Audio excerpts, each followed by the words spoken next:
3 اسرار في صلاه العشاء لما تعرف انا بقول لك اهو، عمرك ما هتنام تاني من غير ما تصلي العشاء. السلام عليكم ورحمه الله وبركاته حبايب قلبي. يا لما الواحد مننا ما يصليش العشاء في جماعه ويروح بتبقى تقيله جدا، تقعد تاكل لك لقمه، تشرب لك حاجه، تتفرج لك على حاجه، تريح لك شويه، تلاقيك ابتديت تسقط والعشاء بيفوق والشيطان يحل النوم في عينيك ويجي لك في ودك ويقول لك ربنا غفور رحيم، نام بس انت ومالكش دعوه. هوب دبل كيك تلاقي نفسك نمت، فوتت صلاه العشاء وصحيت بعد الفجر، ده اما فوتناش كمان صلاه الفجر. وعشان كده في ناس كتير وللاسف بتضيع صلاه العشاء، ولكن خد بالك معايا في ال3 حاجات اللي قالهم لك مش هتبطل صلاه العشاء تاني ان شاء الله. رقم 1، ترك صلاه العشاء دليل على وجود صفه من صفات النفاق. ايوه لا انا عايزك تتخض، ايوه دليل على وجود صفه من صفات النفاق. النبي صلى الله عليه وسلم قال ان اثقل صلاه على المنافقين صلاه العشاء وصلاه الفجر. طب واللي بيصلي العشاء يا امير يبقى كده ده دليل على انه باذن الله مش منافق؟ طبعا، لانه الحاجه وضدها. لما تبقى اثقل صلاه على المنافقين صلاه العشاء يبقى المحافظين على صلاه العشاء باذن الله من المؤمنين اللي مش منافقين. طب وايه هي المعلومه الثانيه؟ المعلومه الثانيه ان صلاه العشاء في جماعه تكتب لصاحبها قيام نصف ليله، والكلام ده مش من عندي، النبي صلى الله عليه وسلم قال من شهد العشاء في جماعه كان له قيام نصف ليله. يعني تخيل معايا كده ان انت بعد ما خلصت صلاه العشاء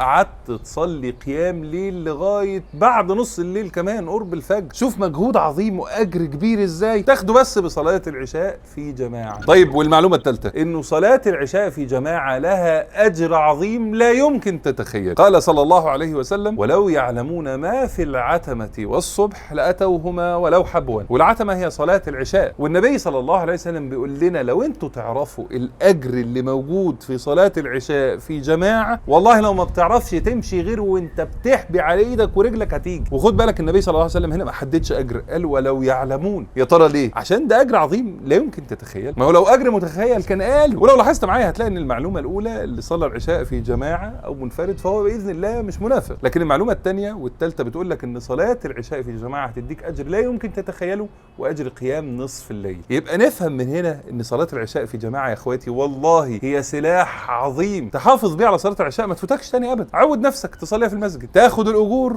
وما تفوتكش الصلاه. وربنا يا رب يجعلنا جميعا من اهل صلاه العشاء. تمام. والى هنا ايها الاحباب ده الفيديو بتاعنا النهارده. بس قبل ما تمشي ما تنساش تعمل لايك للفيديو، لايك لصفحه الفيسبوك، سبسكرايب على اليوتيوب، فولو على الانستجرام، شير في الخير والدال على الخير كفاعله. انا بحبكم في الله، اشوفكم بكره باذن الله. تابعوا هاشتاج الساعه 7 هتلاقي كل فيديوهات. وكان معكم امير منير، والسلام عليكم ورحمه الله وبركاته.